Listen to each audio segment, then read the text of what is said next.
Bonjour à tous. Un week-end sous haute tension vient d'être vécu dans les principales villes du Cameroun. Des marches blanches initiées par des militants du MRC dans les artères des villes de Douala, Yaoundé, Bafoussam, Bouda, Banjul ont été réprimées à coups de matraques et de gaz lacrymogènes.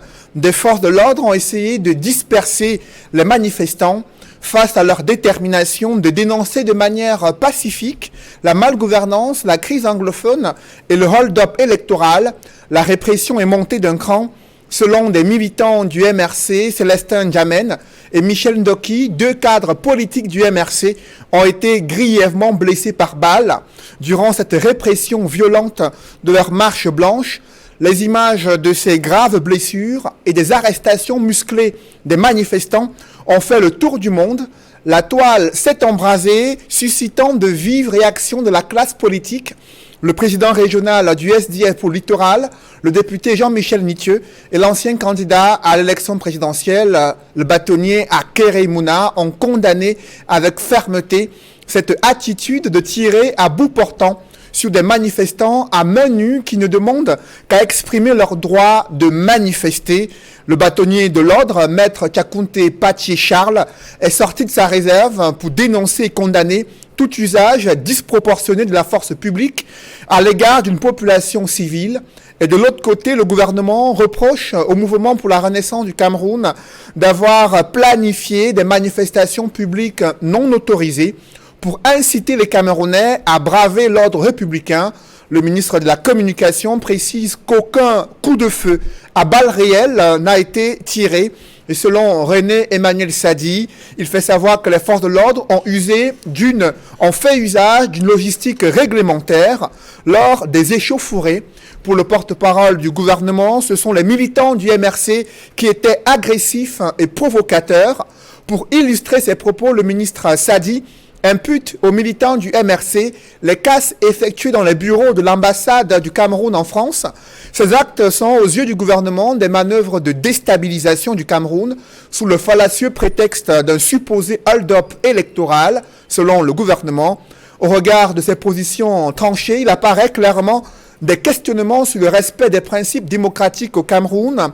Pourquoi certaines manifestations publiques de l'opposition sont-elles systématiquement interdites et réprimées malgré le caractère pacifique? Quels sont les enjeux et les limites des libertés individuelles au regard des casses effectuées dans les représentations diplomatiques du Cameroun en Europe? Nous évoquerons également dans cette émission comment l'opinion publique est médusée face à l'avalanche de critiques contre le rapport 2017 de la CONAC. Après le Congelcam, c'est au tour de l'ex-ministre des marchés publics de déplorer de nombreux manquements et de méthodologie qui débouchent des incohérences dans le rapport 2017 de la CONAC. Il note que son ministère, Abassadou, ex-ministre des marchés publics, note que ce ministère des marchés publics est classé parmi les plus corrompus. Pourtant, son personnel n'est pas classé parmi les 10 administrations les plus corrompues et que le secteur des marchés publics ne figure même pas parmi les 10 secteurs les plus corrompus au Cameroun. À cela s'ajoutent de nouvelles révélations de l'entreprise Congelcam sur le rapport controversé de la CONAC durant cette année 2017. Comment expliquer que l'organe en charge à la lutte contre la corruption suscite autant de critiques? Comment comprendre les enjeux de ces rapports qui tirent à boulet rouge sur certaines personnalités aujourd'hui qui s'en défendent? Nous en parlerons dans cette émission. Mesdames, Messieurs, bienvenue sur Droit de Réponse, une émission où le choc des idées fait jaillir la lumière des analyses effectuées sur ce plateau. Et pour cette nouvelle édition de Droit de Réponse, je reçois sur ce plateau Maître Fidèle Ndjoumbissi. Bonjour. Bonjour Cédric et bonjour à tous les panélistes et également à tous les téléspectateurs de Equinox. Vous êtes avocat au barreau du Cameroun, analyste politique également. Merci d'être avec nous ce dimanche. Également présent sur ce plateau, Serge Aimé Bikoy. Bonjour. Bonjour Cédric. Vous êtes journaliste, chef service politique et économie de la RTS, une radio Tiemeni Siantou qui émet à Yaoundé. Merci d'être avec nous ce dimanche. C'est un plaisir qui est partagé. Également présent sur ce plateau, notre avocat, Maître Lavoisier Sapi. Bonjour. Bonjour Cédric, bonjour à tous les copanélistes et bonjour tous les téléspectateurs de Equinox TV. Vous êtes avocat au barreau du Cameroun, vous faites partie du conseil juridique du SDF. Merci d'être avec nous ce dimanche. J'annonce également un invité du RDPC. Il est militant du parti au pouvoir, avocat, maître Julius Achou, annoncé ici sur ce plateau de droit de réponse. Et le consultant éditorialiste de la Nouvelle Expression, consultant pour droit de réponse, Edmond Kambia. Bonjour Edmond. Bonjour Monsieur Noufélé, je salue les copanélistes. Je salue également tous les téléspectateurs fidèles de cette émission. Alors nous allons commencer avec ce week-end sous haute tension vécu dans les principales villes du Cameroun. Avec vous, maître Fidèle Djumbissi, quelle est la situation de ces militants du MRC qui ont été victimes de la répression durant les manifestations que votre parti a initiées? Merci, c'est lui qui devrait passer la parole pour donner l'information sur l'état de nos militants qui, pour la plupart, sont en état d'arrestation à Bafoussam, à Yaoundé, à Bafa, à Bouda, à Tchang, et un peu partout dans la République. Mais les cas les plus graves, c'est ceux qui sont blessés. Il s'agit de M. Célestin Djamen, que tout le monde connaît. Il est un acteur de la société civile et également un militant politique. Et on le connaît sur ce terrain de défense des libertés et des droits de l'homme, et qui actuellement est hospitalisé à l'hôpital général, et qui était le premier blessé hier. Et il y a aussi maître Michel Ndoki, qui était la deuxième personne blessée hier et devant l'hôpital général. J'informe l'opinion que maître Michel Ndoki n'a pas été blessé en état de manifestation, mais beaucoup plus devant l'hôpital général où elle s'était rendue pour rendre visite à Célestin Djamen, blessé très tôt le matin. Et à partir de là, nous avons compris que les autorités policières de la ville de Douala avaient pour mission de porter atteinte à l'intégrité physique des cadres du mouvement pour la Renaissance du Cameroun. Hier, moi-même, je me suis rendu à l'hôpital pour rendre visite aux deux blessés. Je n'ai pas pu accéder à l'hôpital et quand je suis arrivé, quand j'ai garé ma voiture, une escouade de policiers a approché et a déclenché le gaz lacrymogène. Et je pense qu'ils cherchaient également à me blesser. Et heureusement pour moi, je me suis retrouvé dans mon véhicule rapidement que j'ai démarré pour partir. Donc, pour le moment, nous attendons que ceux qui sont en état d'arrestation soient libérés. Et nous souhaitons prendre rétablissement à nos camarades qui sont blessés, notamment Maître Ndoki, Célestin Djamen et un autre camarade de Douala 3e qui est à la Quintigny, m'a-t-on rapporté, qui a été blessé au niveau des testicules. À votre suite, Serge Aimé Bikoy, vous avez vécu ici à Douala ces scènes à la fois de manifestation des militants du MRC et l'attitude des forces de maintien de l'ordre face à ces manifestations qui ont été qualifiées de pacifiques par les organisateurs. Que s'est-il réellement passé? Qu'est-ce que vous avez vécu ce week-end? Bien, je suis justement allé sur le terrain pour constater, en fait, pour couvrir la manifestation relative à la marche blanche que le MRC a justement initiée depuis des semaines. Et hier, c'était justement le lancement de cette marche-là. Il était donc question pour le journaliste que je suis de venir ici à Douala constater un ensemble de faits qui ont été véritablement répertoriés. Et hier matin, moi, c'est lorsque je me décidais à aller justement au quartier Saint-Michel, d'abord en Tokpassi 2, c'est un de mes confrères qui m'informe depuis Yaoundé que apparemment les événements ont été lancés à Douala et que Célestin Djamen même matin, il est même à l'hôpital général. C'est ainsi que, au lieu de partir d'abord de la maison pour Ndokpassi 2, j'étais obligé d'arriver à l'hôpital général. Et c'est ainsi que j'ai constaté une foule de manifestants qui étaient assis. Et la curiosité, c'est qu'au moment où j'arrive, c'est là où je constate que les forces de l'ordre sont en train de lancer les gaz lacrymogènes un peu partout. Ça a même créé toute une cohue bigarrée au point où chacun qui courait dans tous les sens. Il était 11h10. C'est là où je constate que les manifestants qui sont là exigeaient dès le départ qu'ils voudraient justement avoir accès à l'hôpital pour chercher à savoir quel est l'état de santé d'une Djamen qui vient d'être interné là. Et les policiers qui étaient déjà rassemblés ont formé une muraille. Il y avait 4 pick-up il y avait 4 pick-up de la gendarmerie nationale et 3 véhicules de la police, du commissariat de sécurité publique. Et ce que moi j'ai constaté, c'est qu'en réalité, il était question là, parce que au fur et à mesure que les minutes s'écoulaient, les manifestants avaient l'information que le président national du MLC devrait descendre sur le terrain et ça entraînait la venue progressive d'un ensemble de militants au point où les forces de l'ordre ont eu peur. C'est pour cela que l'on peut constater qu'il y avait justement la lancée de gaz lacrymogènes, les coups de feu qui étaient... On tirait, les policiers tiraient les coups de feu à chaque quinzaine de minutes. Et là, ça entraînait la psychose, la peur au sein de ce quartier. Mais moi, maintenant, ce que je relève, c'est qu'il y a une panique des forces de l'ordre. Parce qu'en réalité, les manifestations doivent être encadrées pacifiquement de manière qu'il n'y ait pas de grabuge. Parce que ce sont les forces de l'ordre qui ont la charge de veiller au grain. Mais là, on s'est davantage rendu compte qu'il y avait des cibles parmi le groupe de manifestants, parce qu'on ne peut pas comprendre qu'on cible singulièrement N'Djamène et Ndoki et on les blesse.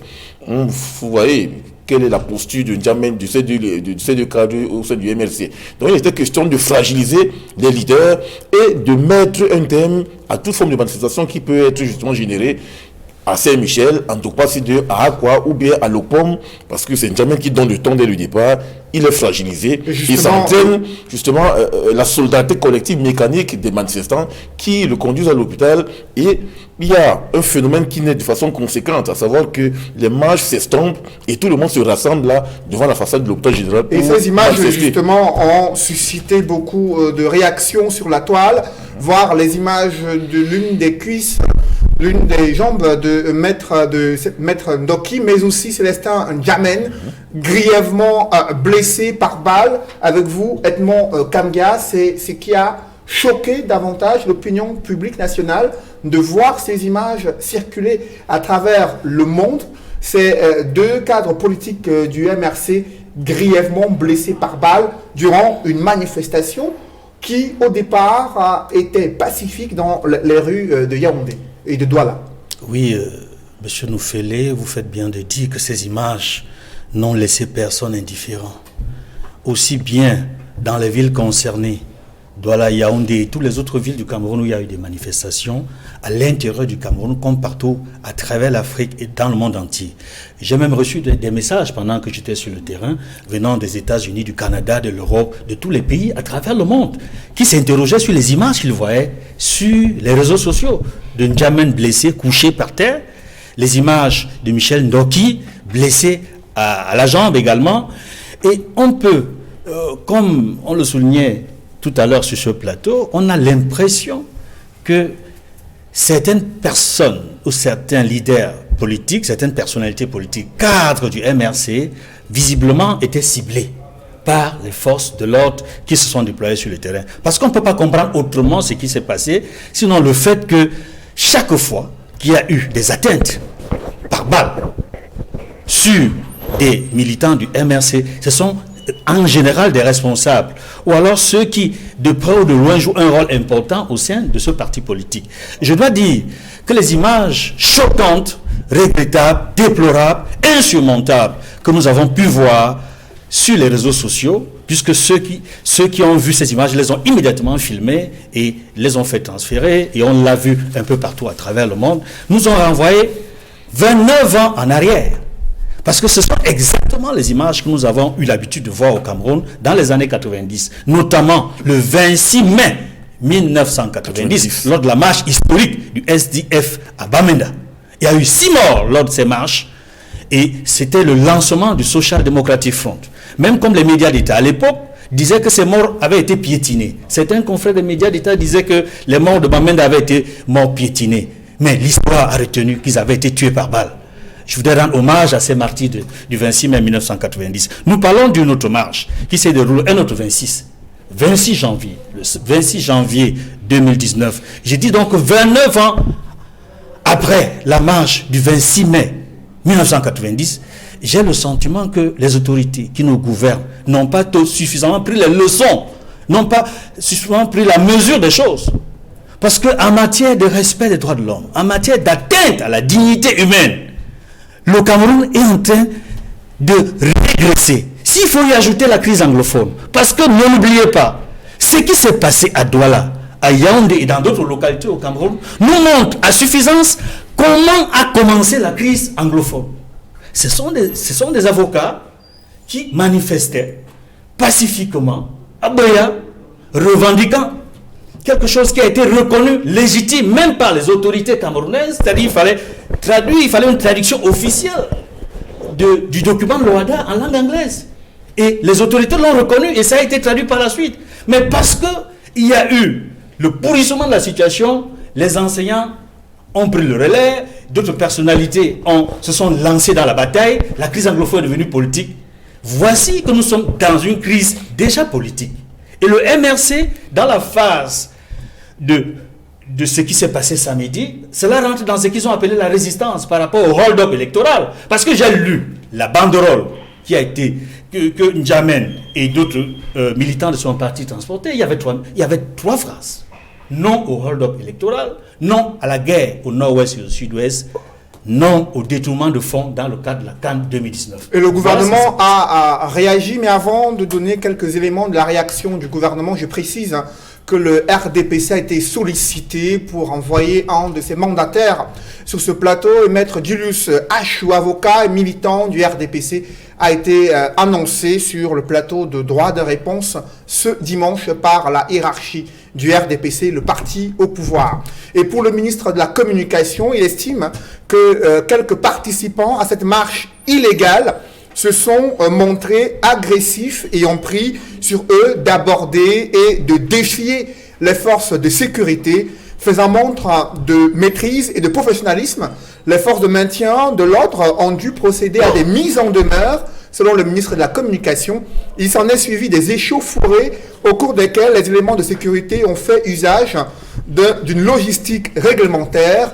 Il précise qu'aucune balle réelle n'a été tirée sur les manifestants. Votre réaction ici sur ce plateau, Maître Lavoisier-Sapi, sur la réaction du gouvernement qui estime que ce sont les manifestants qui se sont montrés, selon le ministre de la Communication, agressifs et qui ont osé défier les forces de l'ordre présentes lors de ces manifestations, qui, précise le ministre, manifestations illégales non autorisées.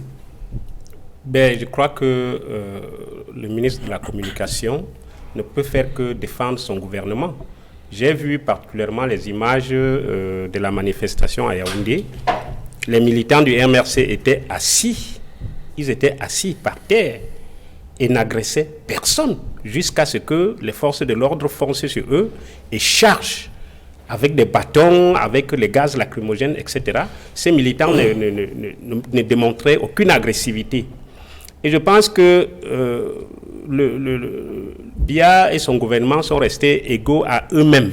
Égaux à eux-mêmes parce que les libertés de réunion, de manifestation et d'opinion sont des réunions, c'est des droits fondamentaux des citoyens qui sont consacrés premièrement par la Déclaration universelle des droits de l'homme.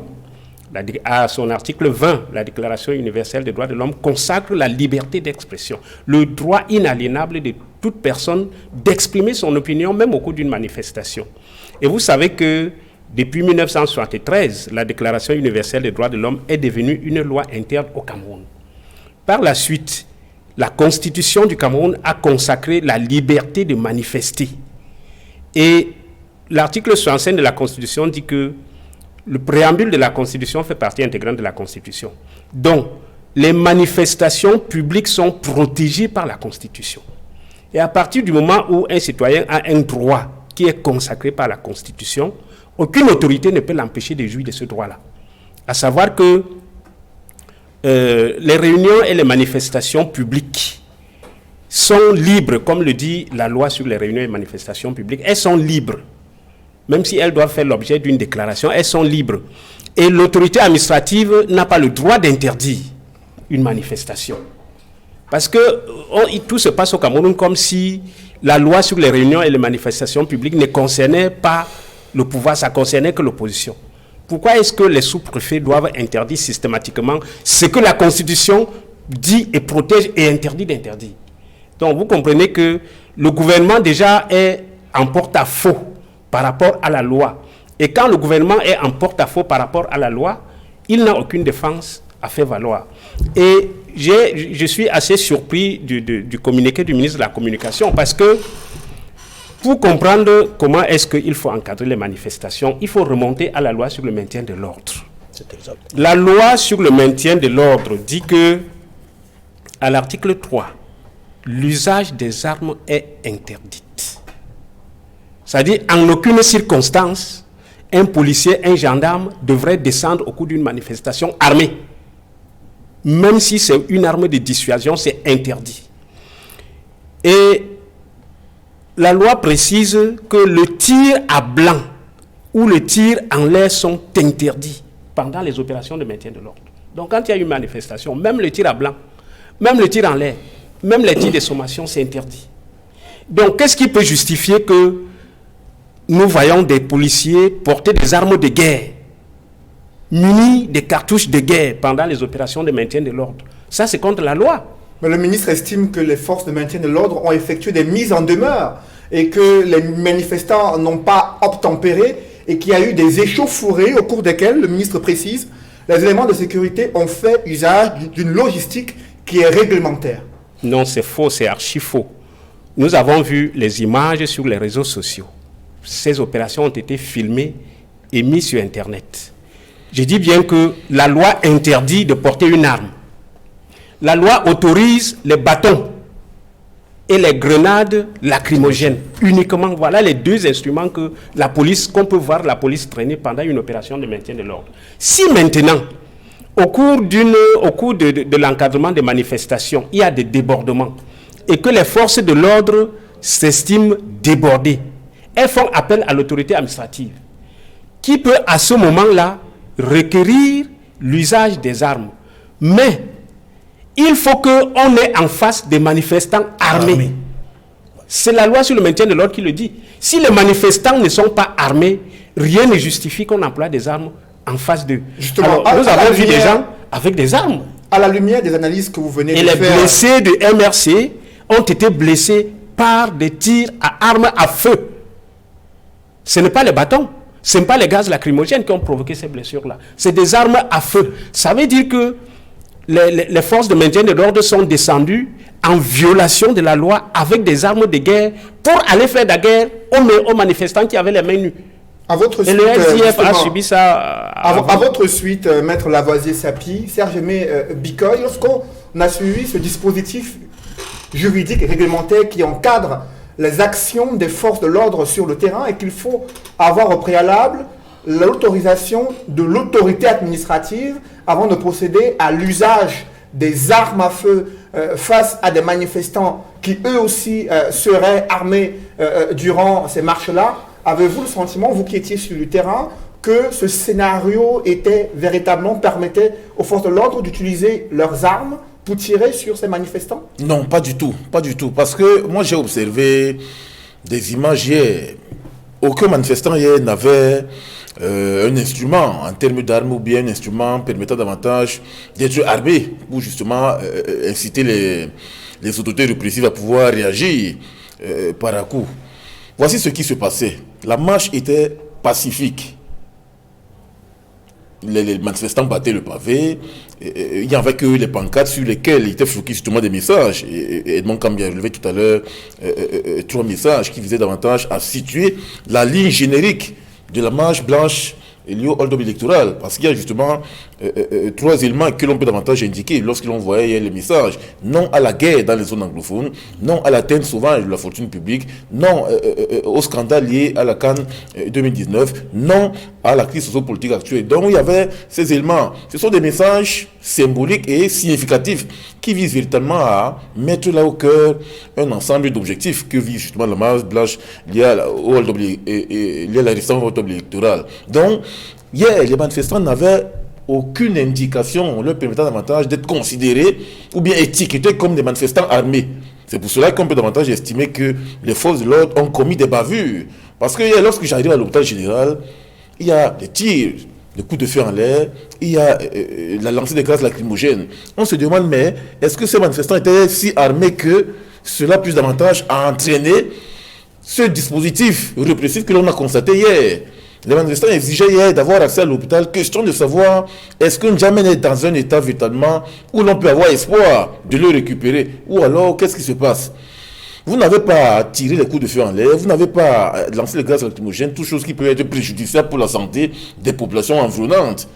Et c'est là où on peut davantage estimer qu'en référence à la loi telle que Maître Tchabi Lavoisier le signalait tout à l'heure, les forces de l'ordre ont commis des bavures. Et là, c'est condamnable carrément. Parce qu'à partir du moment où l'usage des armes est interdit, ça montre véritablement que hier, ce qui s'est passé visait davantage à montrer qu'il faut véritablement frustrer et offusquer les manifestants de manière à les neutraliser et à les déstabiliser. Et c'est le coup qui a été reçu hier. Parce qu'à partir du moment où les figures emblématiques, N'Djamena d'un côté et Michel Ndoki de l'autre, ont été neutralisés, les mains se sont estompées.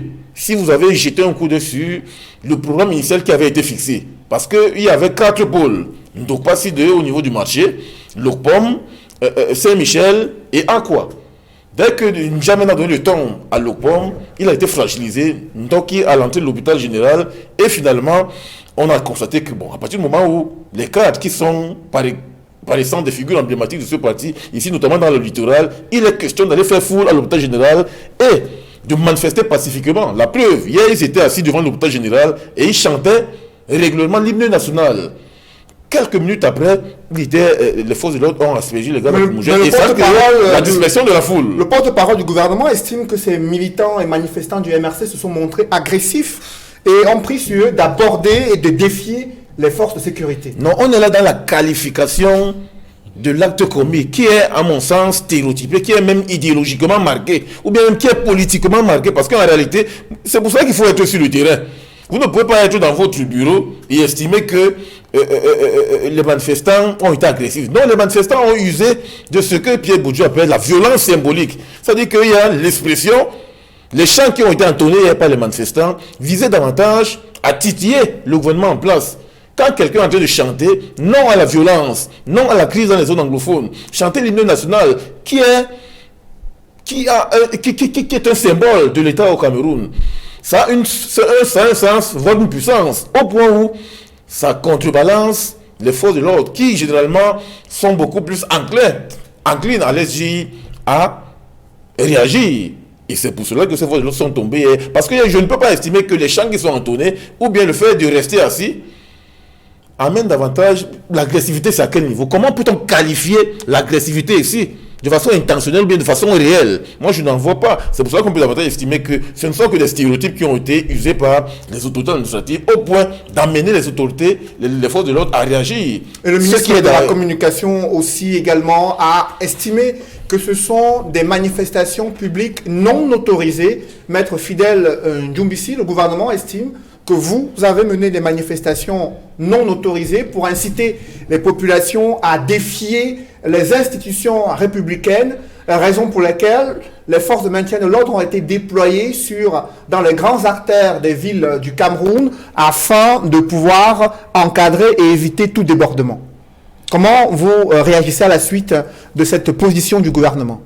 Non, la position du gouvernement ne peut pas avoir de fondement acceptable.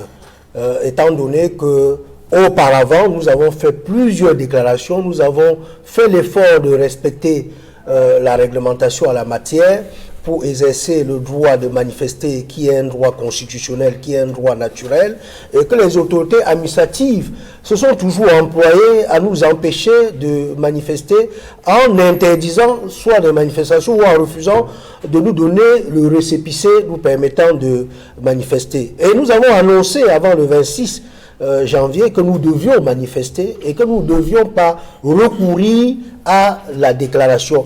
Parce que du moment où plusieurs fois on nous a empêchés de manifester, plusieurs fois on fait obstacle à l'exercice du droit de manifester qui est constitutionnel, légitimement nous nous retrouvons dans le cadre du droit de résister à l'oppression. Et à ce moment, nous n'avons plus besoin de faire la déclaration, nous devons informer le public et ce que nous avons fait. Mais le gouvernement pense que vous êtes en train d'effectuer des manœuvres visant à déstabiliser le Cameroun sous le fallacieux prétexte, ce sont les propos du ministre de la Communication, fallacieux prétexte d'un supposé hold-up électoral.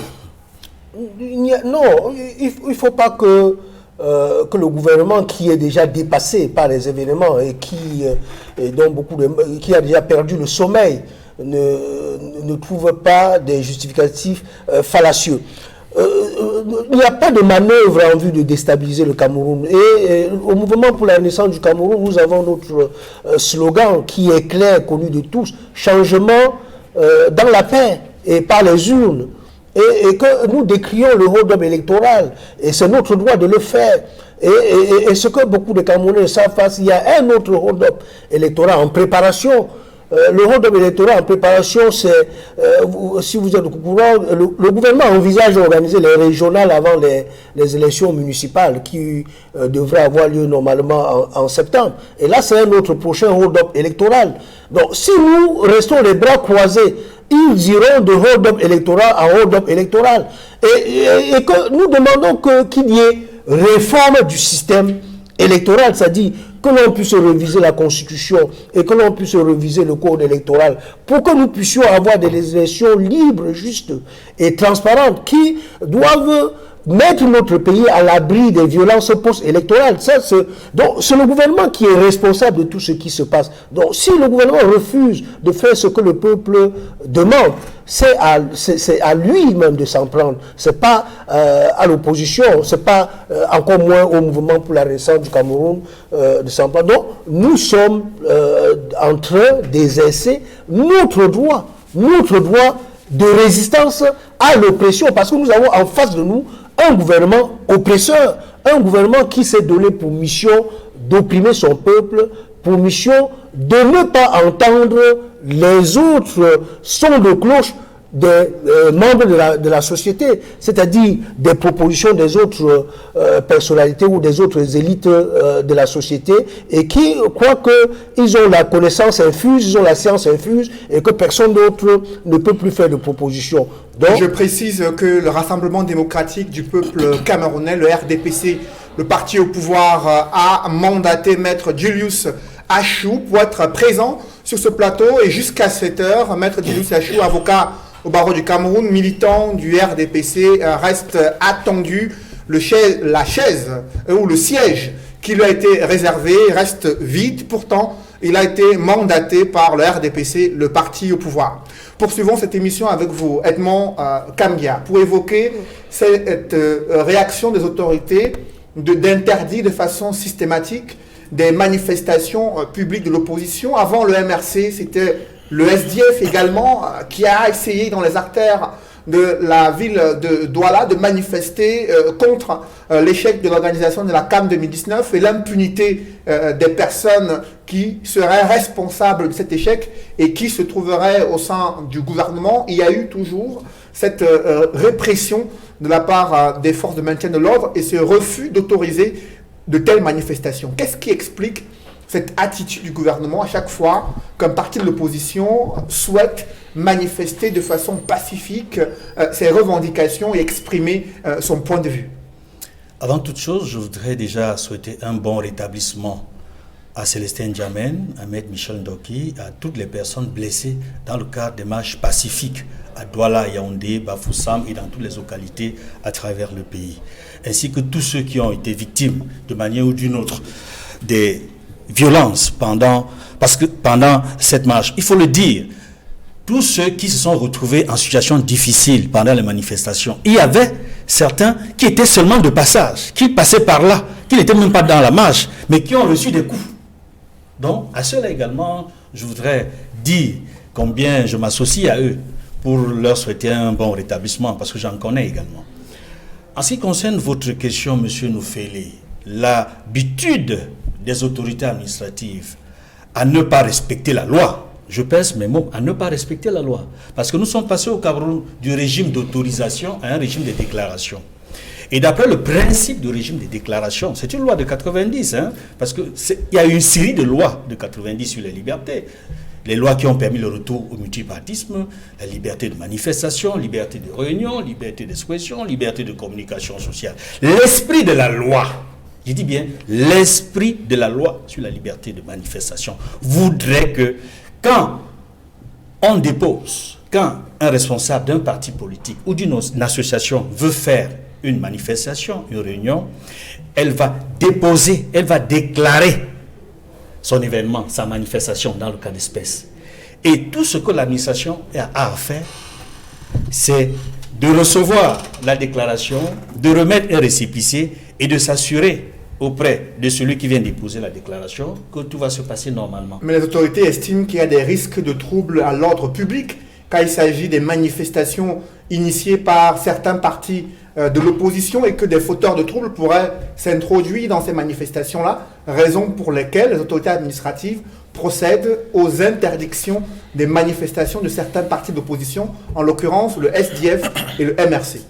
Et vous faites bien de le dire, M. Noufélé, c'est à tête chercheuse. Pourquoi c'est seulement lorsque les manifestations sont organisées par le SDF, le MRC ou d'autres partis politiques de l'opposition qui ont pignon sur rue? Pourquoi lorsque les partis de la majorité présidentielle et le RDPC tiennent des manifestations, ils n'auraient pas opposé l'interdiction de manifester ou la menace à l'ordre public ou au trouble éventuel à l'ordre public? Parce que nous avons lu, c'est-à-dire que la plupart de ces rejets de déclaration de manifester ou de se réunir des partis de l'opposition. Mais la notion de l'ordre public revient constamment, une notion élastique et très floue. Là, je le parle en tant que juriste. Jusqu'où? Parce que jusqu'où ça commence jusqu'où commence le respect de l'ordre public et jusqu'où se limite le respect de l'ordre public? Qu'est-ce qu'il y a comme contenu? Quel est le contenu que met l'autorité administrative dans l'ordre public lorsqu'il interdit aux parti politique de l'opposition? Je voudrais vous prendre un cas d'illustration dans la déclaration du ministre de la Communication. Il estime par exemple qu'à Yaoundé, 62, des personnes ont été prises en flagrant délit de perturbation de l'ordre public. Ces personnes manifestantes ont été interpellées et placées en garde à vue. Près de 62 personnes arrêtées et placées en garde à vue à Yaoundé, selon le ministre de la Communication. Elles ont été prises en flagrant délit de perturbation de l'ordre public. Edmond Kambia. Je voudrais dire, M. Noufélé, que cette qualification, je note bien, c'est-à-dire que dans la réaction du ministre de la Communication, il y a beaucoup de mots que je trouve un peu éloignés de la réalité. En réalité, en fait, le communiqué du ministre de la Communication est déconnecté. Ça n'a rien à voir avec la réalité que nous avons pu percevoir à travers nos reporters, nos correspondants sur le terrain. Parce qu'on a vu un peu partout à travers le pays, chaque fois que les militants du MRC étaient confrontés aux forces de l'ordre, elles se sont arrêtées. Elles ont systématiquement chanté l'hymne national. Elles se sont assises. Elles n'ont provoqué personne. Par contre, les images que nous avons de ces mêmes événements, c'est que chaque fois qu'elles se sont assises, pendant qu'elles chantaient l'hymne national, on a vu des jets d'eau. On les a gazés de jets d'eau, les gaz lacrymogènes, pour les disperser. Comme si ça ne suffisait pas. Pendant qu'ils chantaient l'hymne national, on arrache les drapeaux. Vous savez ce que ça signifie? Je tiens à le dire ici. S'il y a un groupe ou des personnalités qui ont provoqué, ce sont certaines forces de l'ordre qui ont, pendant que des militants chantaient l'hymne national, les ont bousculés, ont arraché le drapeau national. C'est interdit d'arracher le drapeau national à un citoyen. C'est interdit de bousculer un citoyen qui chante l'hymne national. Mais on l'a vu sur le terrain. Repassez, vérifiez encore toutes ces images. Et je vous assure, qui a provoqué qui? D'après les images que nous avons, d'après ce que nous avons vu sur le terrain, ce sont certaines forces de l'ordre qui ont provoqué les militants. Et le gouvernement, pour lui, il estime que ce sont les militants du MRC manifestant à Yaoundé, pris en flagrant délit de perturbation de l'ordre public. Serge Aimé Bikoy, l'observation est faite à Yaoundé, à Bafoussam et à Bouddha, où près d'une centaine de personnes ont été arrêtées et placées en garde à vue, selon le ministre de la Communication. Perturbation à l'ordre public, réaction des forces de maintien de l'ordre suite aux décisions des autorités administratives. C'est la version des faits du gouvernement. Est-ce qu'elle correspond à la réalité vécue sur le terrain? Non, pas du tout. Quand on parle de perturbation de l'ordre public, qu'est-ce qu'on met dans perturbation? Parce qu'il faut véritablement que l'on puisse stratifier, déterminer les indicateurs qui participent de la perturbation.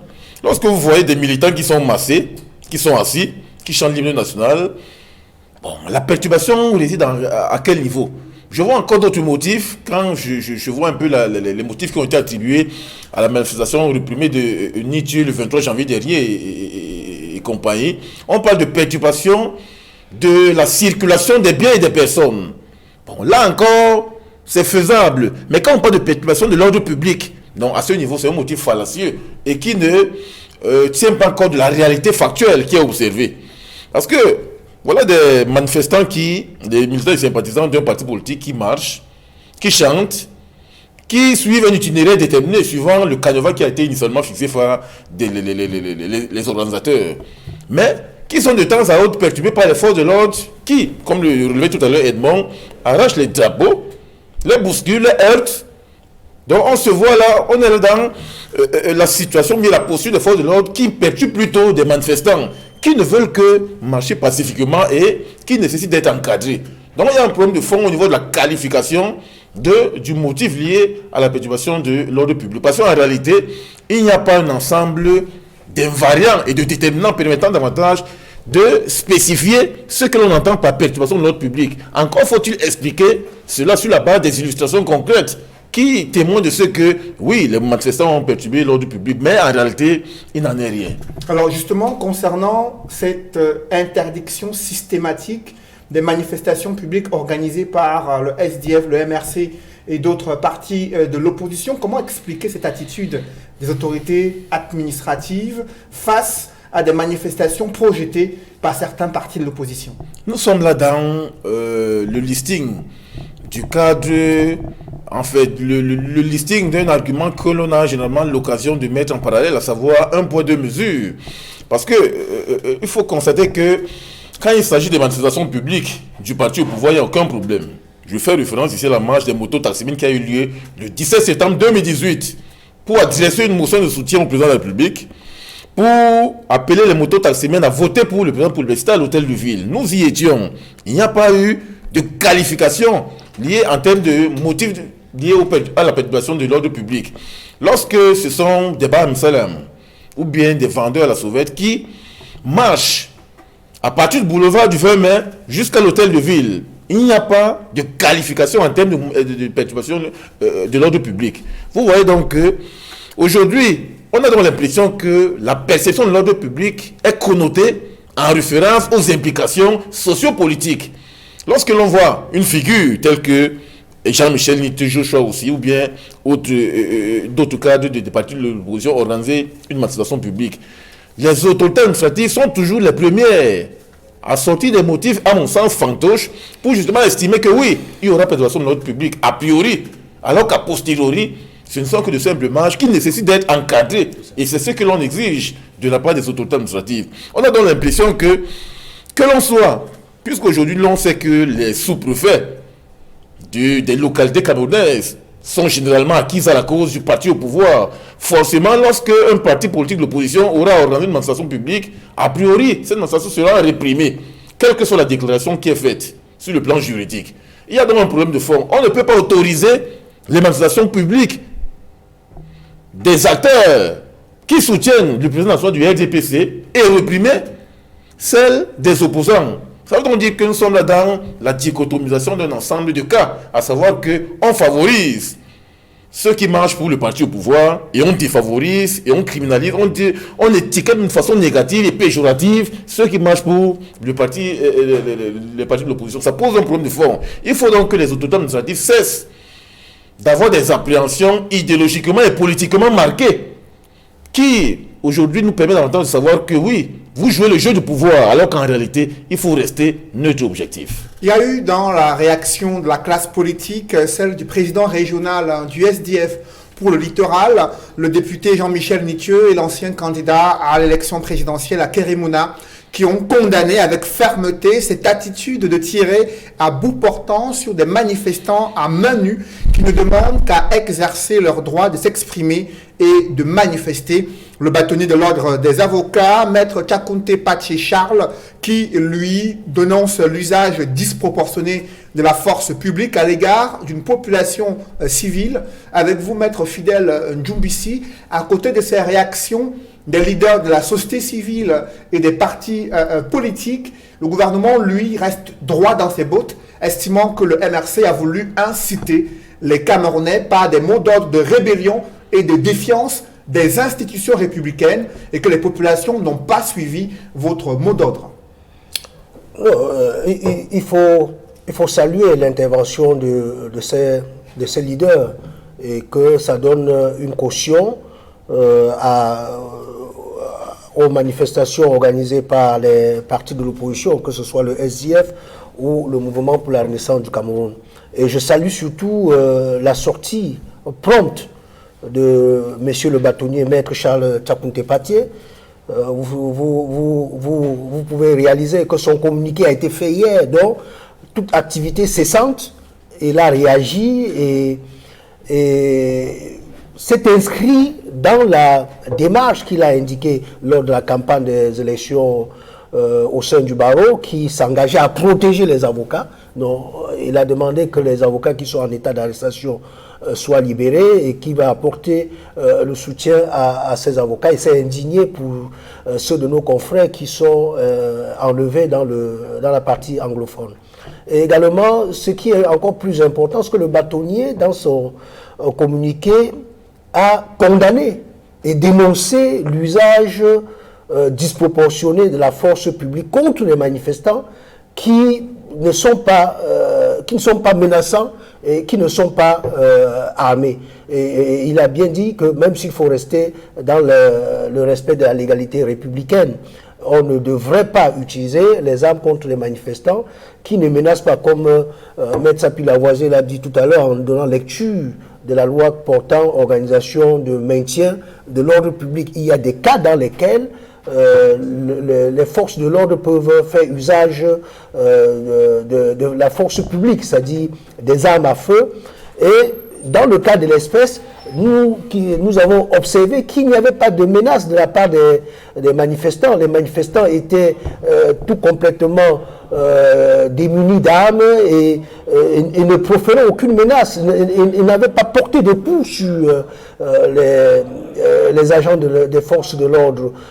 La preuve, c'est que actuellement, parmi les blessés, on ne compte que des manifestants. Aucun agent des forces de l'ordre n'a été blessé.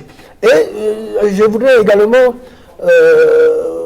m'en remettre à toute la société civile que, comme le bâtonnier Akéré et Jean-Michel Nintieux, député et aussi homme politique, l'ont fait. C'est-à-dire que la société civile ne devrait pas rester amorphe face à des atteintes graves aux droits de l'homme.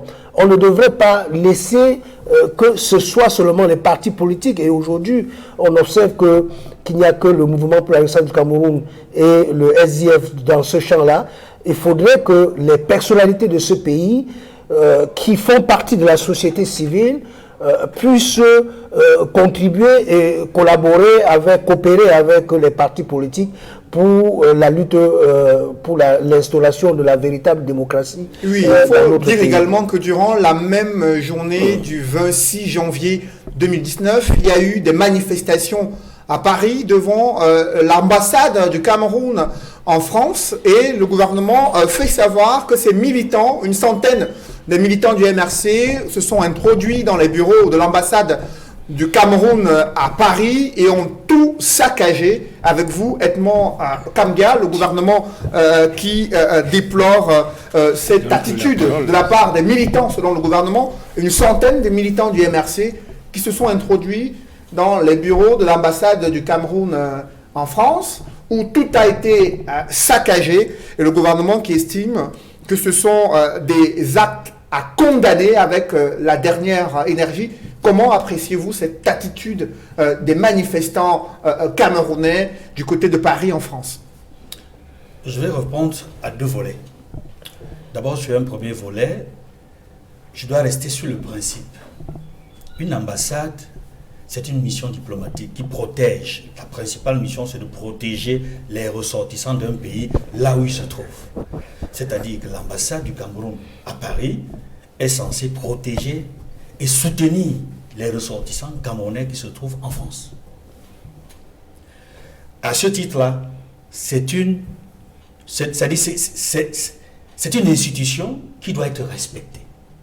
c'est une institution qui n'aurait jamais dû être attaquée, ni par les étrangers, c'est-à-dire ni par les non-Camerounais, ni par les Camerounais. Là, je réponds sur le principe, parce que c'est une institution qu'il faut protéger.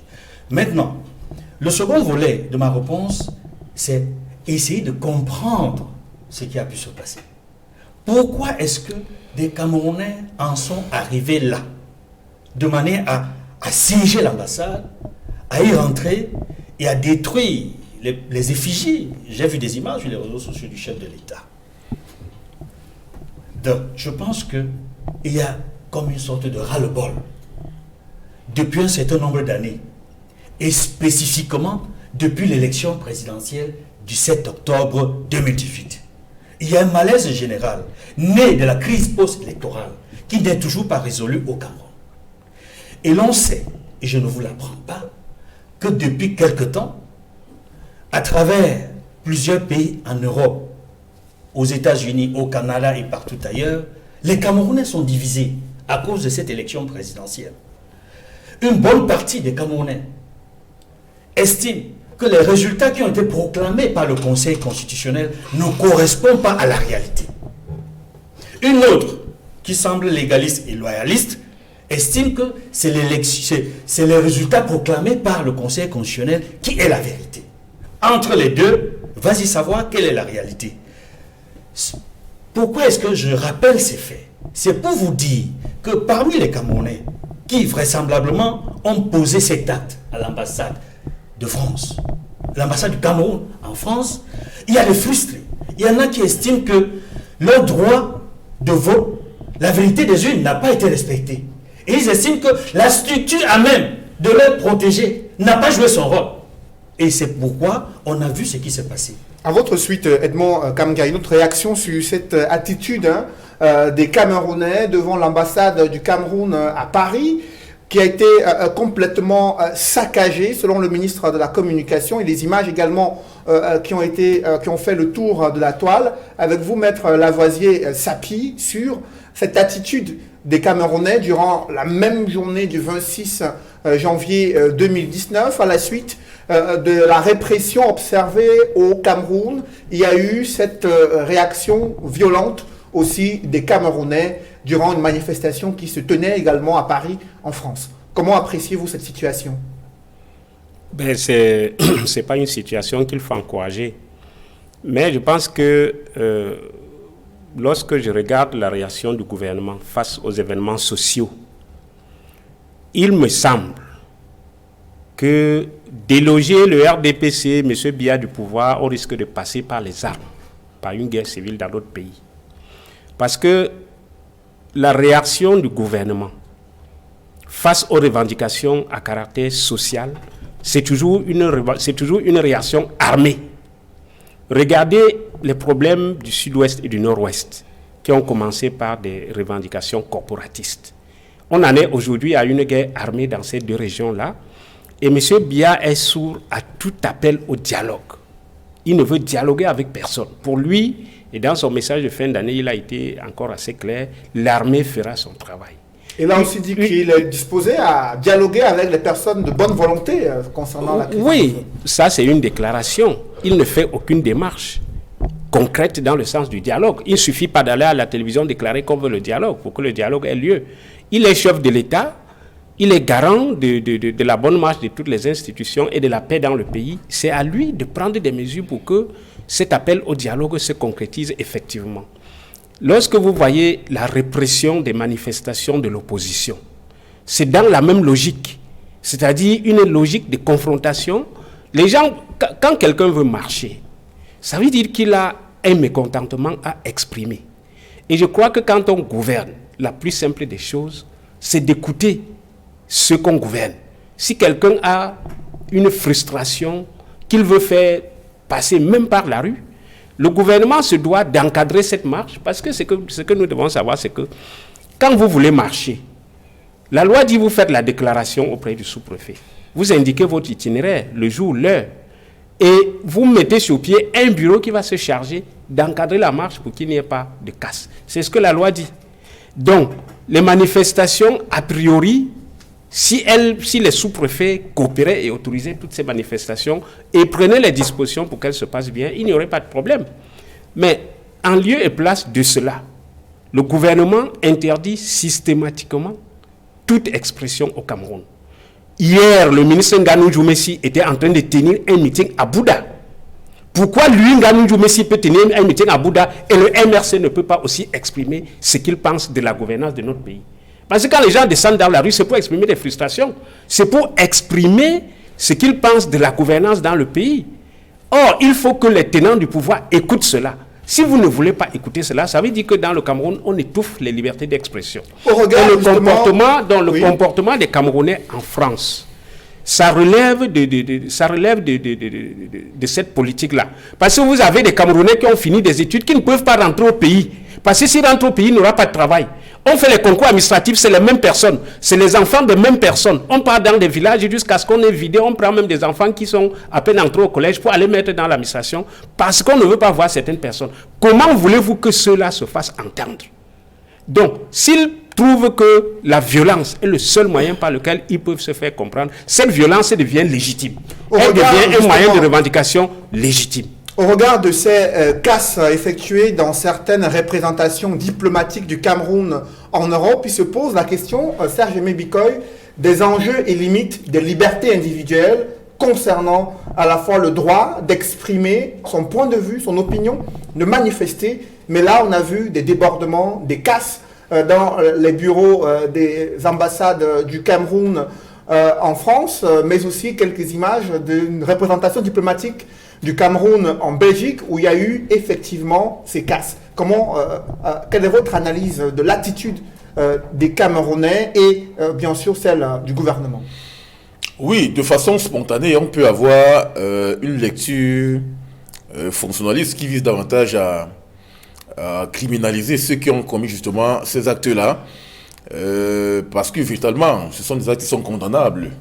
Ça, c'est une lecture fonctionnaliste. Mais si l'on tient compte d'une lecture critique et dynamiste, on aura un point de vue contraire, parce qu'il faut davantage entrer dans le contexte de la production de tels actes de déviance. Il ne suffit pas seulement que l'on puisse aujourd'hui étiqueter négativement les auteurs de ceux qui ont été à l'origine justement de ces cas-là. Moi, je pense que lorsque l'on tient compte du contexte, l'on se rend compte que nous sommes en face, sur le plan sociologique, des frustrés, des offusqués, bref, des individus qui sont en état d'insatisfaction psychologique et sociale. Parce qu'en réalité, vous voyez, la diaspora aujourd'hui que l'on peut considérer de vindicative a un problème de fond avec le régime en place. On estime que Paul Biya, qui a passé 36 ans au pouvoir et qui n'a pas apporté un ensemble de solutions en termes d'amélioration de conditions de vie des populations, en termes de santé, en termes d'alimentation, en termes de logement, en termes de bien-être. Par conséquent, il est question là de porter un ensemble de récrimination sociale, un ensemble de tolérance sociale, un ensemble de formes de disqualification sociale. C'est pour cela qu'on peut davantage comprendre le contexte socio-économique dans lequel se produisent justement ces formes de récrimination. Et alors là, on est là dans l'approche compréhensive qui nous amène davantage à entrer dans le vécu interactif de ces populations de la diaspora qui aujourd'hui considèrent que on en a marre du pouvoir qui passe le temps à tripatouiller les élections au point où aujourd'hui le verdict des urnes n'est pas celui-là auquel on s'attendait en réalité. Ça pose un problème de fond. Il y a donc là une dichotomie entre ce qui est produit en termes de verdict des urnes d'après le régime en place, ou bien d'après la Cour constitutionnelle, d'après le Conseil constitutionnel, et ce que les partisans de la diaspora estiment par rapport au flot de réactions positives en faveur de Maurice Kamto, qui, selon ces catégories sociales, est considéré comme leur leader. Nous sommes donc là en face d'une population qui réagit en porte-à-faux avec tout ce qui se passe ici à l'intérieur. C'est pour cela que vous allez constater que ce qui s'est passé hier risque de se prolonger en termes de récurrence en Allemagne, en Belgique, ainsi de suite. Parce que le temps a été donné hier, et vous constatez que, bon, 2 février, le 9 février, il y a également d'autres membres de la... Et le gouvernement a réagi en mettant en garde celles et ceux qui s'obstinent à proférer des revendications infondées qui cachent à peine leur dessein le sombre dessein. Selon le ministre de la Communication, il leur rappelle qu'ils s'exposent aux sanctions prévues par la loi. Le gouvernement appelle les populations à ne pas se laisser manipuler par des leaders politiques de mauvaise foi, aveuglés par des ambitions outrancières et inconsidérées. Réaction du gouvernement à la suite de cette mobilisation de certains militants du MRC à travers le Cameroun et l'Europe. Ne pas se laisser manipuler par des leaders politiques de mauvaise foi qui ont des ambitions inconsidérées et outrancières. Cet appel du gouvernement, pour vous, est justifié dans ce contexte? C'est ce que nous appelons aujourd'hui la réaction du père Fouettard. C'est-à-dire que il est question là de fustiger, de violenter, de foudroyer, d'intimider. Donc on est dans le scénario de l'État autoritariste, de l'État policier, de l'État qui veut davantage criminaliser ceux qui revendiquent. Mais l'État n'entre pas dans le vécu de la compréhension d'un ensemble de formes de récrimination sociale, tel qu'on le relevait tout à l'heure. Parce qu'aujourd'hui, c'est pour cela qu'on a davantage la propension à battre en brèche le discours maximaliste ou radicaliste du président de la République. Parce que, voyez-vous, pendant que l'on appelle au dialogue depuis au moins 2 ans, aujourd'hui par rapport à la crise anglophone, le chef de l'État ne veut pas de dialogue. On veut davantage on veut davantage créer des actions qui visent à créer ce boom en termes de revendication dans la partie anglophone. Au point aujourd'hui, on se rend davantage compte qu'il y a toujours anguille sous roche. Ça, c'est une parenthèse. Lorsque l'on voit dans la réaction du ministre de la Communication, on est là dans la perpétuation d'un discours maximaliste qui vise davantage à faire ressurgir. On est là dans la résurgence de l'État policier qui veut davantage créer des situations d'intimidation de la population. Mais vous savez, à l'heure actuelle, tel que nous voyons le mouvement qui est lancé, il faut que l'on fasse attention. On risque là de basculer dans le registre de la guerre civile, de la guerre armée. Au point aujourd'hui, c'est tout le monde qui va en partie. Parce qu'en réalité, c'est le point de départ. C'est vrai qu'on dirait que oui, envoyez vos enfants, envoyez vos frères et sœurs dans la rue.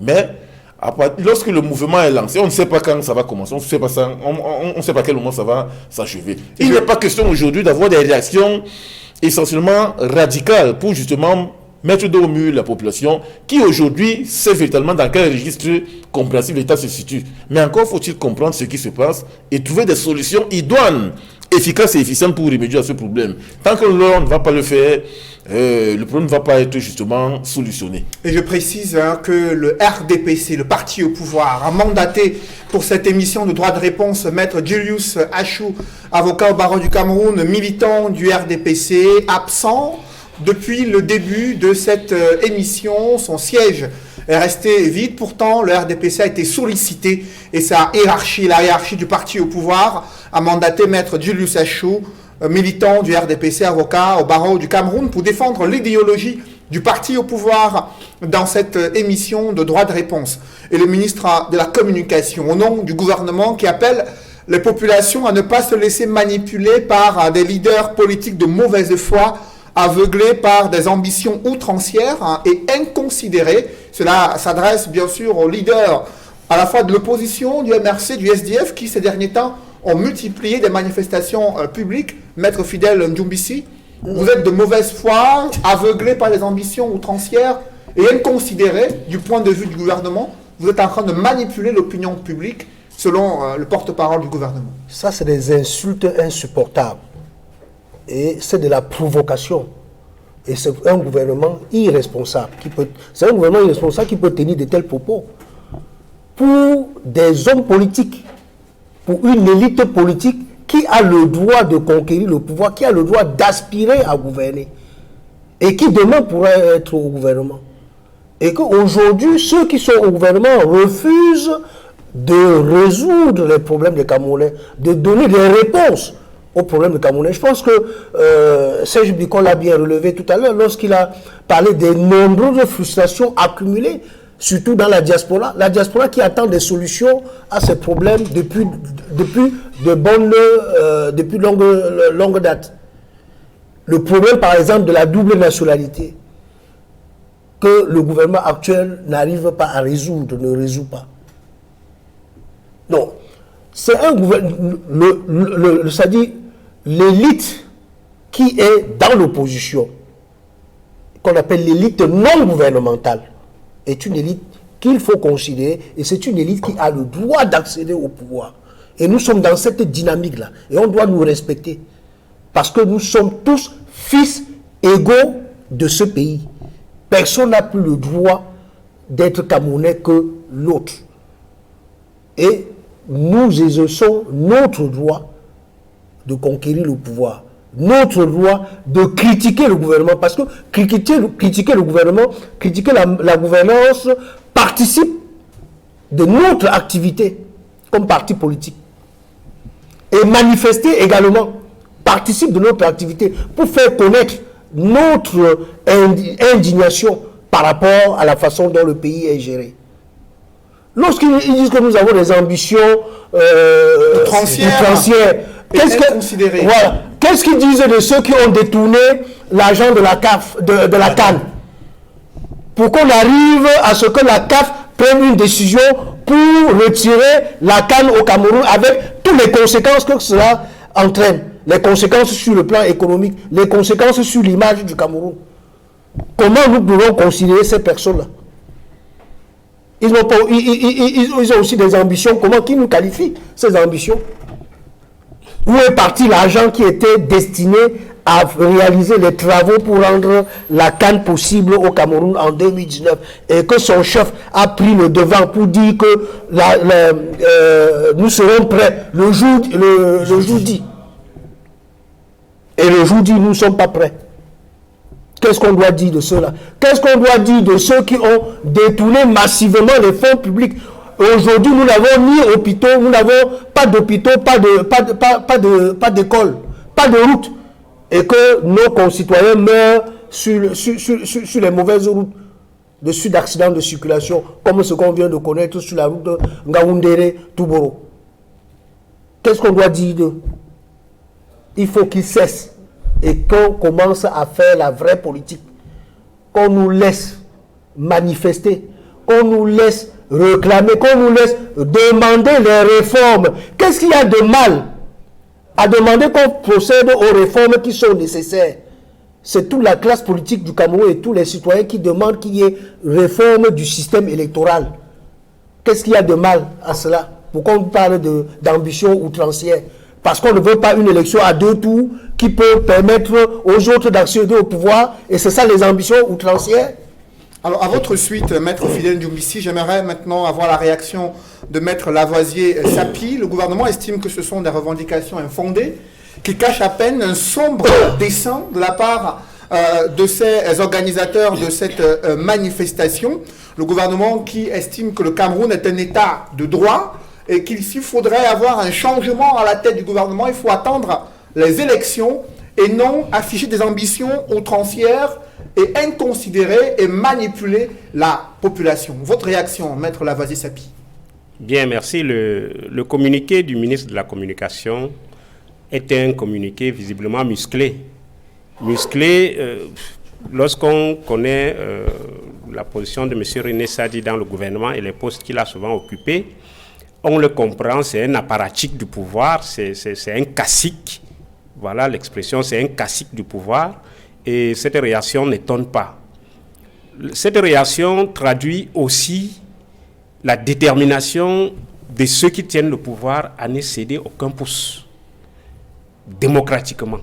Et je l'ai dit, M. Bikoy l'a répercuté, nous risquons d'aboutir à une guerre civile pour avoir une alternance au Cameroun. Vous savez, nous ne sommes pas en démocratie dans notre pays.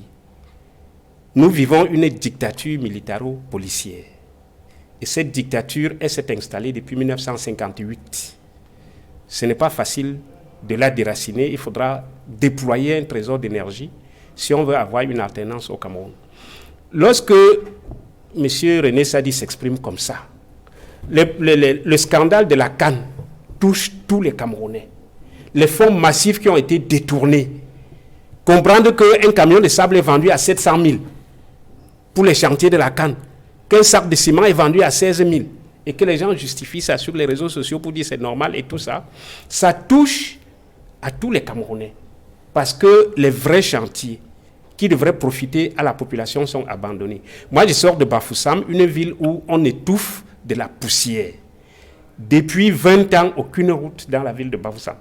Et avec la canne qui a été annoncée, on a creusé partout à Bafoussam. Dès qu'on nous a retiré la canne, les engins sont repartis. Donc c'est la poussière à tous les coins des rues. Et avec les pluies qui s'annoncent, on aura de la boue partout à Bafoussam. Nous, ça nous impacte, nous vivons ces réalités-là, nous souffrons. Et nous avons le devoir de nous exprimer quand nous souffrons comme ça.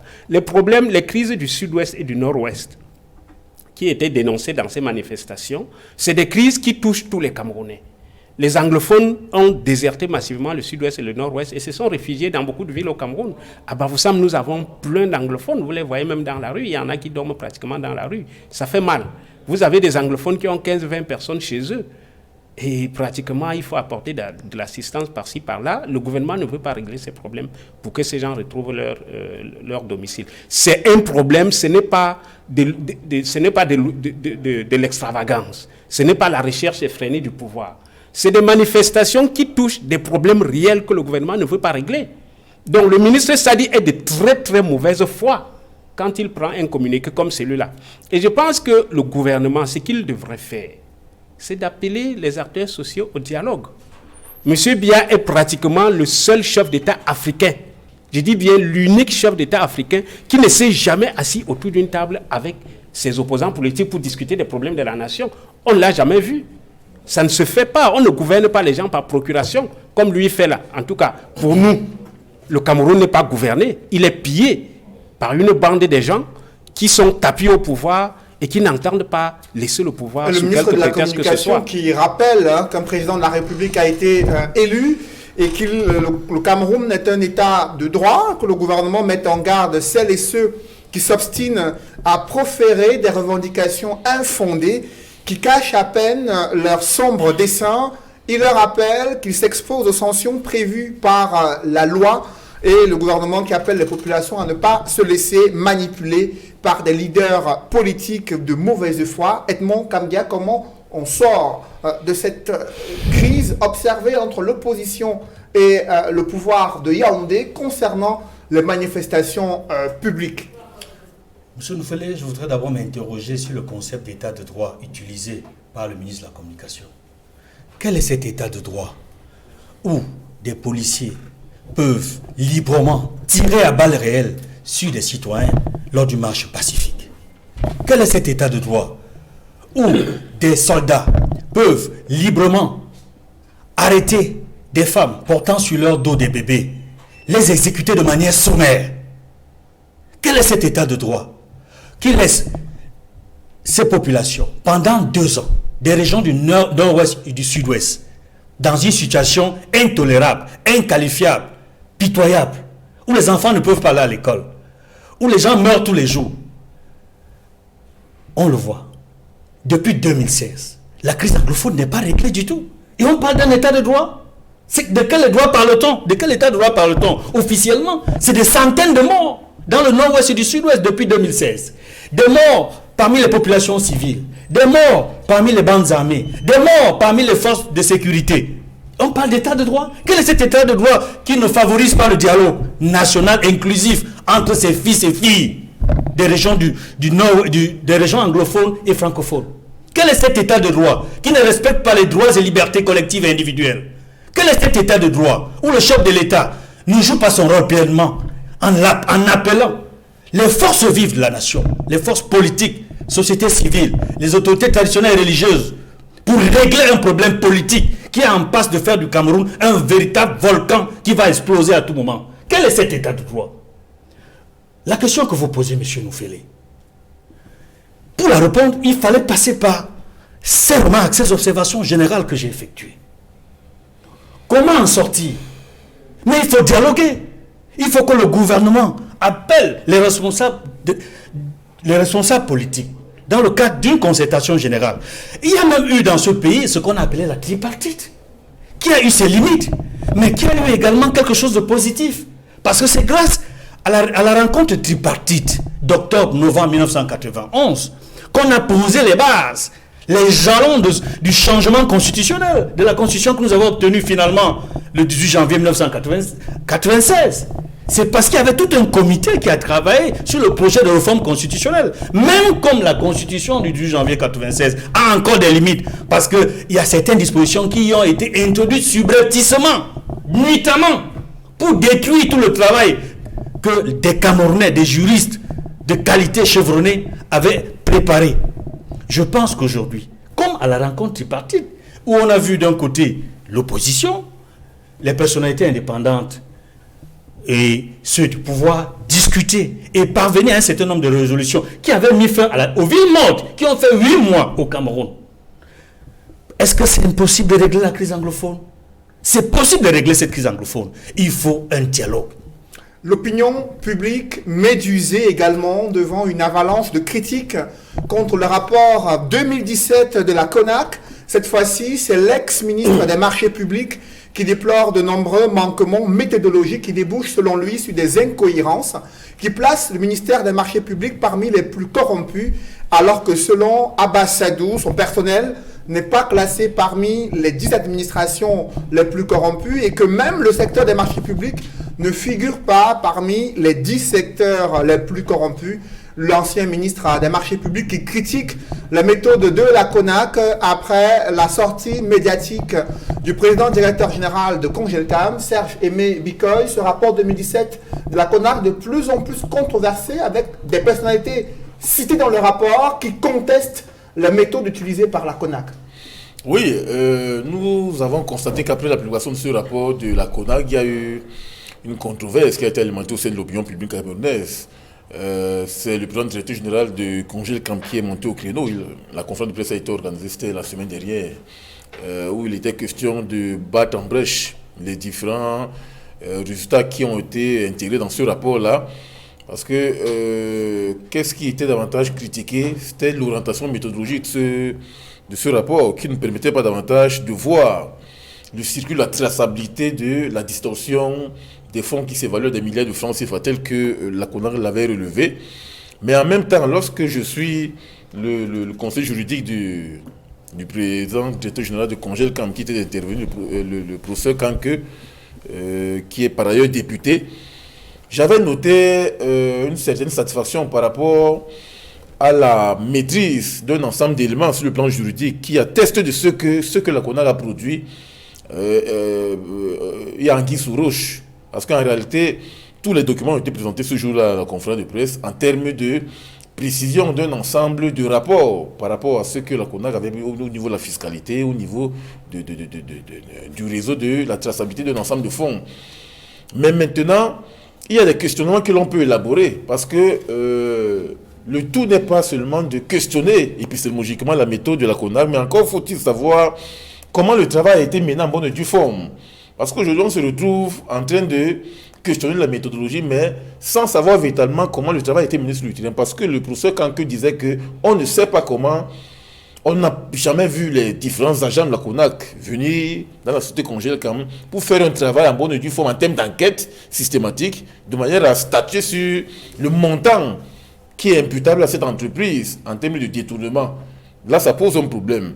Si l'on n'a pas encore perçu les agents qui devraient davantage opérer des entretiens individuels ou bien opérer par un questionnaire permettant davantage de savoir qu'est-ce qui a été détourné ou pas, ou bien à travers des rapports d'inspection et de contrôle, tels que le fait notamment le contrôle supérieur de l'État, ça pose un problème de fond. Alors là, on a donc l'impression que des chiffres ont été fabriqués de façon alambiquée, sans qu'il y ait une certaine lisibilité, une certaine traçabilité nous permettant de savoir que oui, le PDG de Congelcam est incriminé.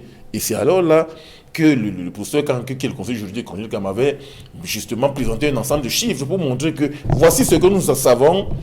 Là, on n'a jamais vu les agents de la CONAC sur le terrain et c'est pour cela que le rapport a été critiqué. Même si la CONAC a réagi quelques jours après, toute chose ayant suscité une autre interview que Sylvain Bouchigué a accordé cette semaine à la presse. Lorsque l'on voit donc se chasser croiser des interventions et contre-interventions, des dires et contre-dires, ou bien des vérités et contre-vérités, finalement, on a l'impression qu'il y a anguille sous roche quelque part. Non seulement sur le plan méthodologique, mais bien plus sur le plan de la poursuite même du travail qui a été diligenté par la CONAC. Parce qu'aujourd'hui, si même le ministre des marchés publics arrive aujourd'hui à contester ce rapport, ça montre qu'à ce niveau, véritablement, il faut revenir sur ce qui a été fait en termes de tenants, en termes de déterminants de ce rapport, pour que l'on puisse véritablement savoir pourquoi à ce niveau il y a anguille sous roche. Rapport 2017 de la CONAC, de plus en plus controversé. Avec vous, Maître Fidèle Ndjoumbissi, la CONAC est montée au créneau dans une interview médiatique pour faire savoir que ces investigations ont bel et bien été menées au sein de l'entreprise Congelcam pour ressortir ces incriminations concernant à la fois les détournements de deniers publics, mais aussi des actes de corruption et le non-paiement régulier à la fois des droits de douane et des impôts. Qu'est-ce qui se passe concrètement? Oui, je voudrais emboîter le pas à Serge Bikoy pour dire qu'il y a des critiques à formuler sur la méthodologie et beaucoup plus sur le fond de ce rapport concernant la société Congelcam. Mais avant d'aller, je voudrais préciser à l'attention de l'opinion que je suis avocat du groupe Congelcam depuis 2005 et qu'il ne faut pas faire la confusion entre le militant MRSC que je suis et l'avocat Congelcam depuis 2005, avant même mon engagement politique.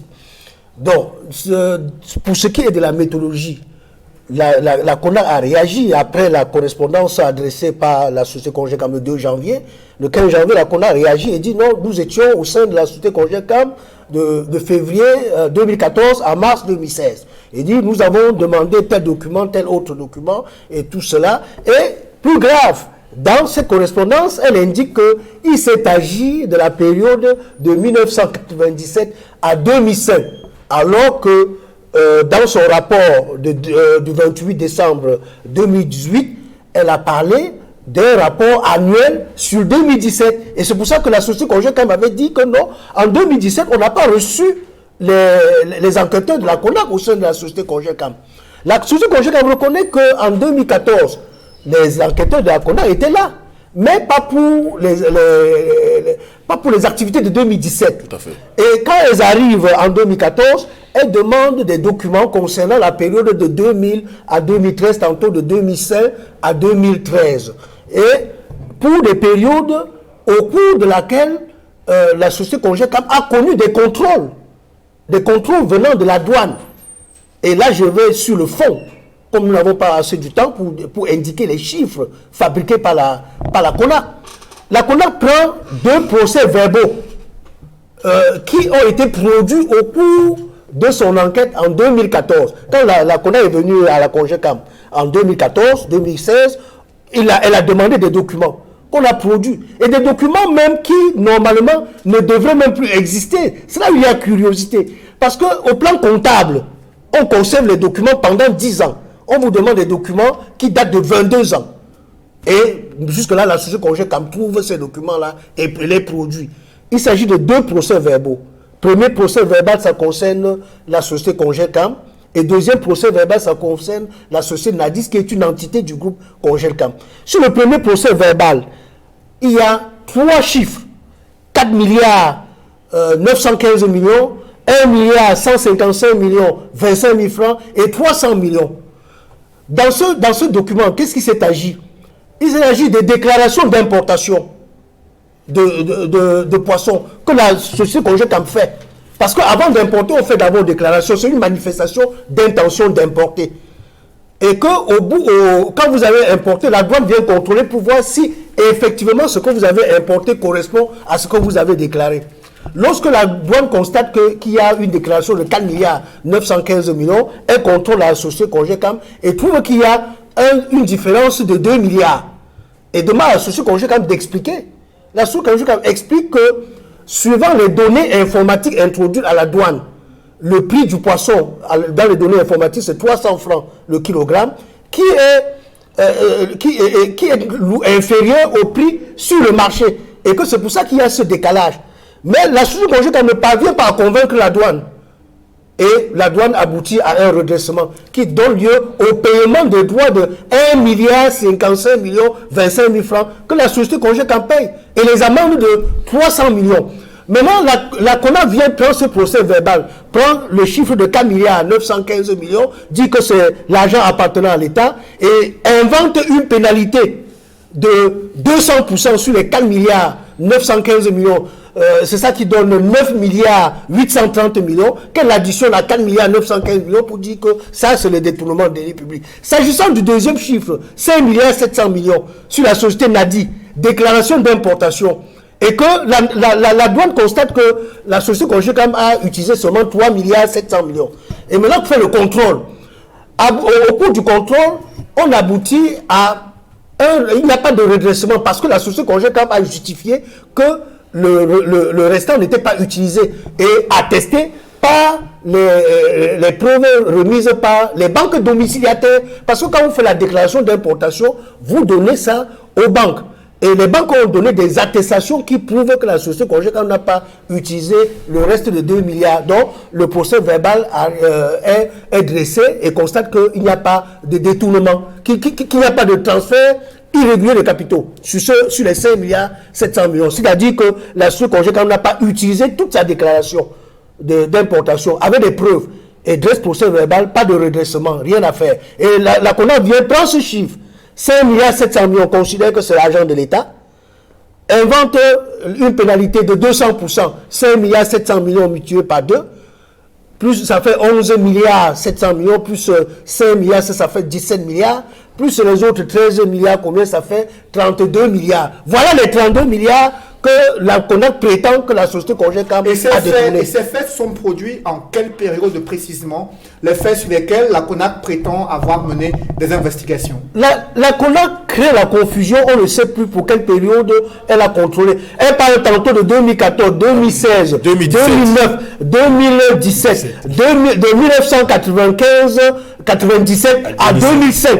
C'est au moment quand la société Congécam fait ses observations pertinentes que la CONAC se ravise et dit que non, nous étions dans une période de 1997 à 2005, alors qu'elle n'était même pas encore créée.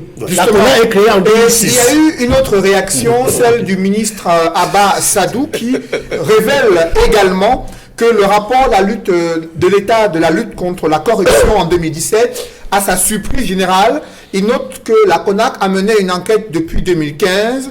Pourtant, ce rapport fait savoir qu'il s'agit des investigations sur la corruption en 2017. Il s'interroge sur les méthodes utilisées par la CONAC qui dit avoir investigué en 2015. Pourtant, le rapport est publié en 2017 et doit se fonder sur l'année 2017 pour relever les faits allégués de corruption au Cameroun. Avec vous, Edmond Kambia, sur cette personnalités qui sortent de la réserve pour davantage apporter des critiques sur les méthodologies utilisées par la CONAC, sur le fond de ces rapports qui placent par exemple, au-delà de Congécam, le ministère des marchés publics parmi le ministère le plus corrompu. Pourtant, le ministre Abba Sadou rappelle que sous son magistère, durant sa présence, le gouvernement a économisé près de 600 milliards en matière budgétaire lors de la mise en œuvre de la réforme des marchés publics.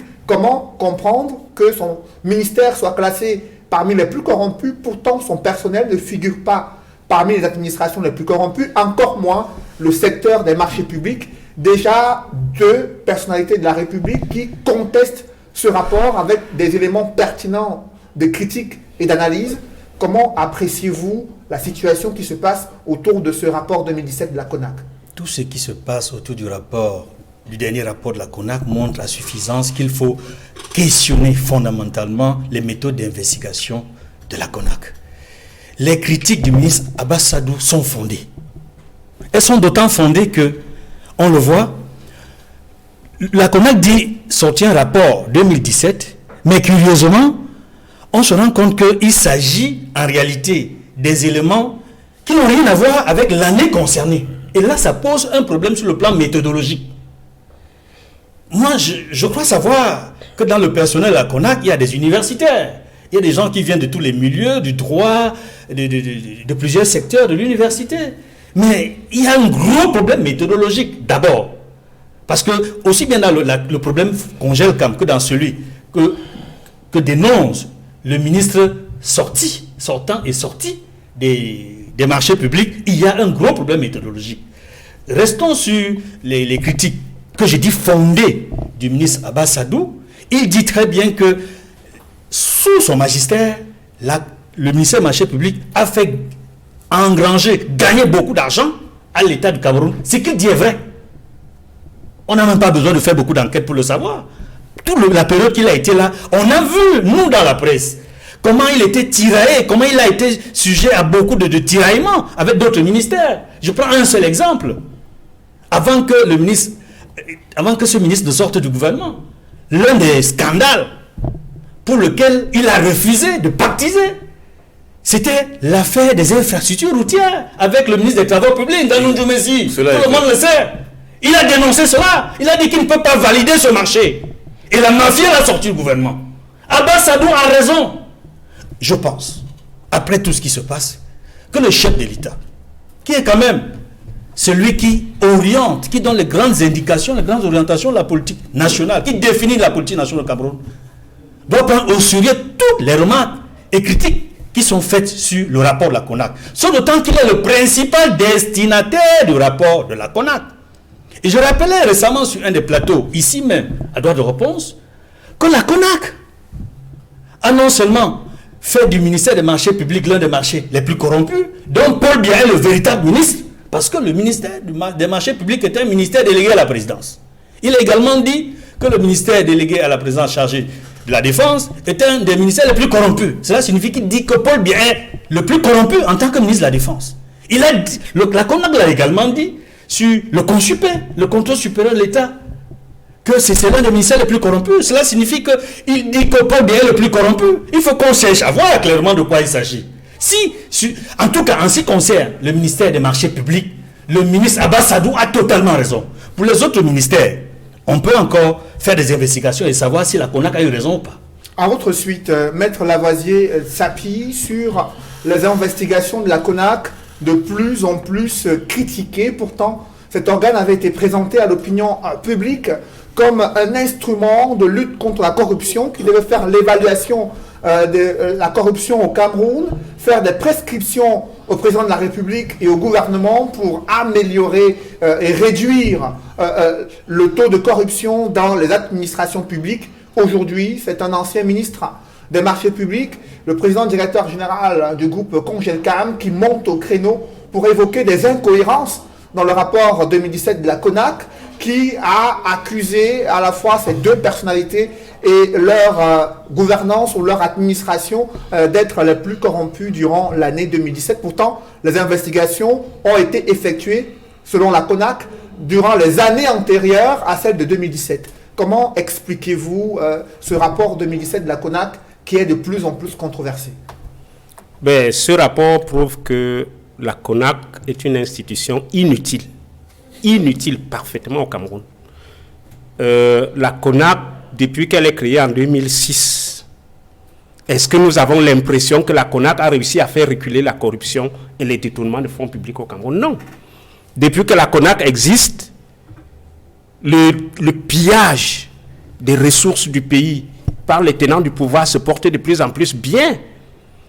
La guerre dans le nord-ouest et le sud-ouest, elle ne finit pas parce que les gens profitent pour détourner massivement de l'argent. Croyant qu'on envoie l'argent aux soldats, on sort de l'argent pour dire que c'est pour financer la guerre dans le sud-ouest et le nord-ouest. Ça prend une autre destination. La CONAC n'investit pas là-dessus. Le scandale de la CAN, la CONAC n'a pas fait des investigations là-dessus. Regardez la police en route. Quand vous vous déplacez, quand je pars de Bafoussam pour Douala, je traverse une quarantaine de contrôles routiers. Imaginez le transporteur qui doit donner 500 000 francs. La CONAC ne regarde pas ça. Allez à la justice. Regardez comment est-ce qu'on vend tout à la justice au jour d'aujourd'hui. Quand les greffiers, là, ils n'ont pas de machine pour saisir les décisions de justice. Ils sont obligés d'acheter les ordinateurs portables de leur poche. Et du coup, ils taxent les saisies des décisions. Quand vous gagnez une affaire, vous allez aller négocier avec le greffier, vous allez payer les frais de saisie parce qu'il saisit sur sa machine. Il n'y a pas de papier dans les administrations de la justice. L'État favorise la corruption. Est-ce que la CONAC a la possibilité d'aller investiguer à la présidence de la République pour voir comment est-ce que la présidence de la République consomme le budget de l'État. Elle ne le fait pas. Elle ne peut pas le faire. Et puis vous avez un président de la CONAC qui, en tant que président de la CONAC, a un véhicule de fonction, une résidence, un chauffeur, un garde-corps, qui est en même temps membre du conseil électoral de l'ECAM. Il a une deuxième résidence, un deuxième véhicule, un deuxième garde-corps, un deuxième chauffeur. Donc il cumule les avantages de l'État, là où le cumul est interdit. Donc le président de la CONAC lui-même, c'est l'un des plus corrompus. Parce qu'un monsieur comme ça là, qui bouffe l'argent de l'État de tous les côtés, alors que la loi interdit qu'il ne doit pas bouffer. De fonction peut suffire à conclure à il n'est pas sérieux. Corruptible du président de la CONAC. Il n'est pas sérieux. Il devrait démissionner. Il n'est pas sérieux, il devrait démissionner de l'une des fonctions pour rester avec une seule fonction. Absolument. Quand vous-même vous n'êtes pas clair, quand vous-même vous n'êtes pas clair en tant que président de la CONAC, vous bouffez ici, vous bouffez là, vous bouffez ici, vous bouffez là. Il va faire des leçons à qui? Donc moi je pense que la CONAC n'est pas une institution fiable. Regardez quand le temps d'Ahidjo, au temps d'Ahidjo, comment est-ce qu'on contrôlait les fonctionnaires corrompus? Vous voyez un douanier, un inspecteur de douane qui sort de l'école. 2 ans après, il a une Mercedes. Il faut que les services de renseignement essayent d'investiguer, les services de renseignement de l'État. Comment ce garçon a fait? Est-ce qu'il a pris un crédit bancaire? Comment il a fait pour avoir une Mercedes? Est-ce que son salaire permet qu'il ait une Mercedes? À partir de ce moment, on interpelle ce monsieur. C'est la corruption dans son service. C'est le fruit de la corruption. L'enrichissement illicite des fonctionnaires. Il vous souvient que Paul Biya s'est baladé un jour, il est allé à Odza. Quand il a vu les maisons des douaniers à Odza, les maisons des inspecteurs des impôts, on lui a dit c'est des maisons de tes fonctionnaires. Il y en a qui sortent de l'école, à peine 2 ans, il met un duplex, il met un immeuble de 4-5 étages. Comment il fait? La CONAC devrait s'intéresser à ça, elle ne le fait pas. Et je pense que le problème de Congelcam, moi je le vois, c'est parce que Kamto a gagné à Bafoussam 3e. Et le pouvoir soupçonne Congelcam de financer l'opposition.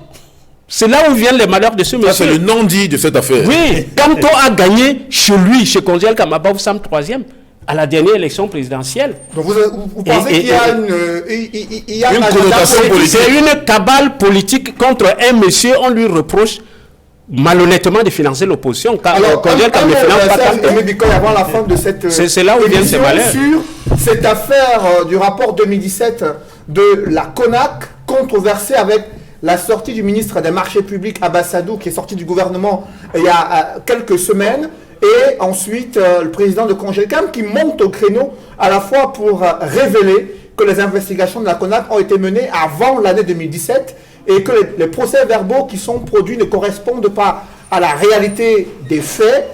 Faut-il poursuivre avec des investigations qui sont attribuées à la CONAC? Non, je pense que les différents éléments ont été présentés tout à l'heure par Maître Fidèle Ndoumbissi, qui a justement montré le canevas de ce qui a été fait par rapport à cette affaire, où l'on s'est davantage rendu compte que la CONAC s'est plantée par rapport au listing des indicateurs financiers qui avaient été répertoriés. Parce que si l'on n'arrive pas davantage à savoir à quel moment déterminer l'histoire, justement, l'enquête a été faite. Lorsque l'on sait que la CONAC est née en 2006, alors qu'on parle justement d'un rapport sur les années antérieures, ça pose un problème de fond.